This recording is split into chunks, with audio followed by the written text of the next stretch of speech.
దేనికి కట్టారు ఆ గెస్ట్ హౌస్? ఏ అవినీతి కార్యకలాపాల కోసం ఆ గెస్ట్ హౌస్ మీకు ఉపయోగపడుతుందో మీరు ఖచ్చితంగా చెప్పి తీరాల్సిందే. ప్రస్తుత ప్రభుత్వం మరి దాని మీద కమిటీ వేసింది, అవన్నీ కూడా బయటికి వస్తాయి, ఖచ్చితంగా నిగ్గు తేలుస్తాము. కానీ అక్కడ ఒక గెస్ట్ హౌస్ ఉంది, ఆ గెస్ట్ హౌస్కి ఒక రోడ్డు, మీకు ఎక్కడ కబ్జా చేసి ల్యాండ్ మీ పేరు మీద రాయించుకుంటే అక్కడ రోడ్లు. ఎవరి సొమ్ముతో? పన్నుల రూపాయన ప్రజలు కట్టిన సొమ్ముతో. కానీ సామాన్య ప్రజలకు ఎక్కడన్నా ఒక తట్టెడు మట్టితో ఒక మట్టి రోడ్డు వేసావా అంటే ఎక్కడ వేయాలా మీరు? ఇంత పాపాలు, ఇంత అవినీతి చేసి ఏమీ ఎరగనట్టుగా మీరు మాట్లాడటం నిజంగా చాలా హాస్యాస్పదంగా ఉంది. పైగా వాళ్ళ మీద డిఫమేషన్ కేసు వేస్తా, వీళ్ళ మీద డిఫమేషన్ కేసులు వేయటం, వాళ్ళ మీద వేయటం, ఇది కాదు పరిష్కారం. మీరు ఏ తప్పు చేయలేదని మీ గుండె మీద చేసుకొని చెప్పండి. మీరు ఆఖరికి మదనపల్లిలో ఒక 5.5 ఎకరాలు ఉన్న ఒక ఆవిడ, అది కూడా నీ తరఫు వాళ్ళందరూ కూడా దాన్ని కబ్జా చేస్తే, ఇలా కబ్జా చేశారు, నా పొలం నాకు ఇవ్వండి అని చెప్తే ఆవిడ తాళిబొట్టు కూడా తెంచేశారు కదరా మీరు. ఇంత అరాచకమా? ఇంత అవినీతి చేసి అడ్డమైన ప్రగల్భాలు పలకడం. అప్పుడు కుప్పం మున్సిపాలిటీ నాదే, కుప్పంలో నేనే గెలుస్తా, కుప్పంలో చంద్రబాబు గారు ఎలా గెలుస్తారో చూస్తా. ఇప్పుడేమైంది? మీరు ఎంత గెలిచారు? అక్కడ 3 కనుక, అంటే ఇంకొక అతను మీ మొన్న ఎలక్షన్స్లో ఇంకో అతను థర్డ్ పార్టీ వచ్చి నిలబడకపోతే మీకు 6,000 ఓట్లు కూడా వచ్చేయగవు. ఏదో కన్నులొట్టబోయి బయటపడ్డామని అంటారు చూసారా, ఆ రకంగా ఏదో బయటపడ్డారు. ఇంత స్ప్లిట్ పర్సనాలిటీని చూడటం నిజంగా చాలా ఆశ్చర్యానికి గురి చేస్తుంది. ఖచ్చితంగా మీ మీద ప్రభుత్వం యాక్షన్ తీసుకోవడానికి ముందుకు వస్తుంది. మీ అవినీతి చిట్టా అంతా బయట పెడతాం. మిమ్మల్ని మీ పక్కనున్న తంబలపల్లి ఎమ్మెల్యేగా అంతకుముందున్న మీ తమ్ముళ్ళు, ఈ పెద్దిరెడ్డి రామచంద్రారెడ్డి పగలేమో పూజలు, రాత్రంతా కూడా దోపిడీలు. ఇది ఎక్కడ కూడా ఇలాంటి స్ప్లిట్ పర్సనాలిటీని మనం చూడం. ఒక్క పెద్దిరెడ్డి రామచంద్రారెడ్డిలోనే ఈ స్ప్లిట్ పర్సనాలిటీని చూస్తూ ఉన్నాం.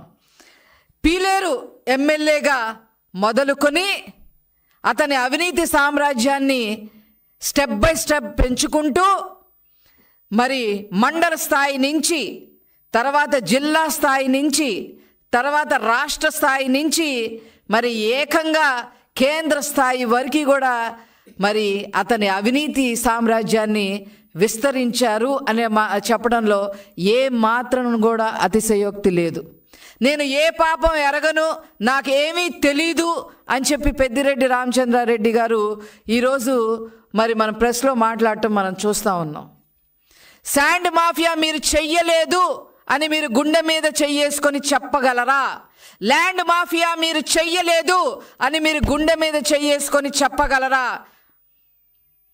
అదేవిధంగా చివరికి రైతులు రక్తం కూడా పీల్చుకునే విధంగా మీరు మీ శివశక్తి డైరీ ద్వారా మరి పాల రేటు సైతం కూడా ఎక్కువ రేట్లకు అమ్మిన మాట వాస్తవం కాదా అని చెప్పి ఈ సందర్భంగా నేను అడగదలుచుకున్నా.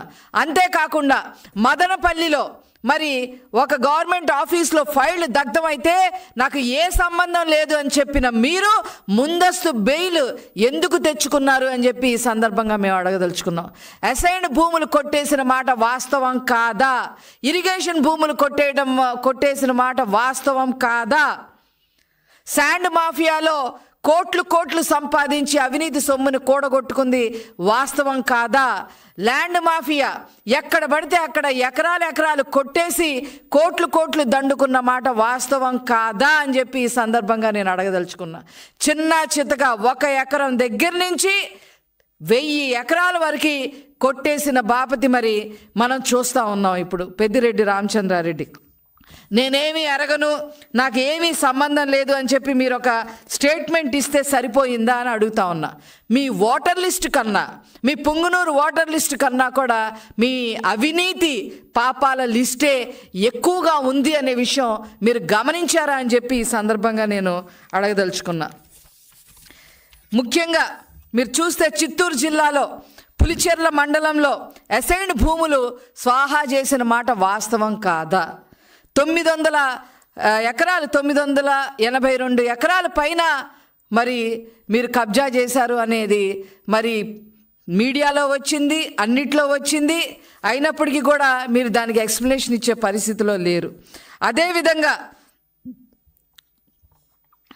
పుంగునూరు మండలం రాగానిపల్లెలో భూములు కొట్టేసిన మాట వాస్తవం కాదా?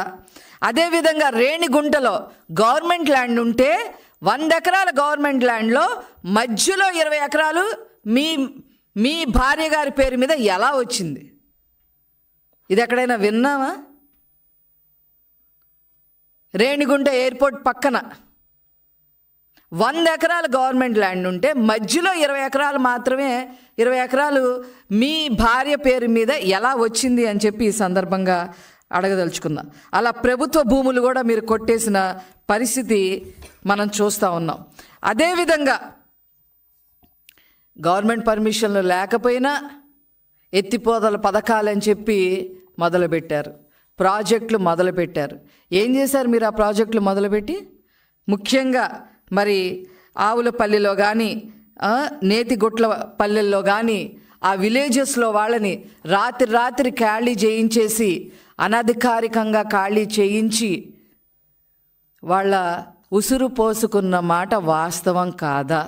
ఇలా మీరు చేసినందుకు మరి నేషనల్ గ్రీన్ ట్రిబ్యునల్ మీకు 100 కోట్ల ఫైన్ వేసిన మాట వాస్తవం కాదా?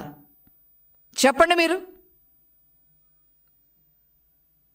ఇంత అవినీతి చేసి ఇంకా చెప్పాలంటే ఇంకా తెలంగాణలో కాళేశ్వరం ప్రాజెక్టులో ఎంత అవినీతి చేశారు నేను అడిజోటికి పోదలుచుకోవాలా. అక్కడ అప్పటి ముఖ్యమంత్రి కేటీఆర్తో కుంభక్క ఏం చేశారో అవి కూడా ప్రజలందరికీ కూడా తెలుసు.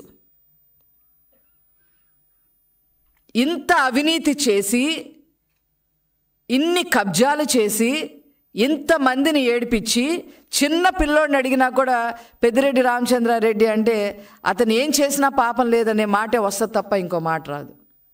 ఇవన్నీ ఒక ఎత్తు అయితే ఇప్పుడు ఫారెస్ట్ ల్యాండ్స్, అసలు ఫారెస్ట్ డిపార్ట్మెంట్ ఫారెస్ట్ ల్యాండ్ 75 ఎకరాలు మీరు కబ్జా చేయడమే కాకుండా మీ పేరు మీద రాయించుకోవడమే కాకుండా ఏకంగా రోడ్ వేసి అక్కడ ఒక గెస్ట్ హౌస్ కట్టారు అని అంటే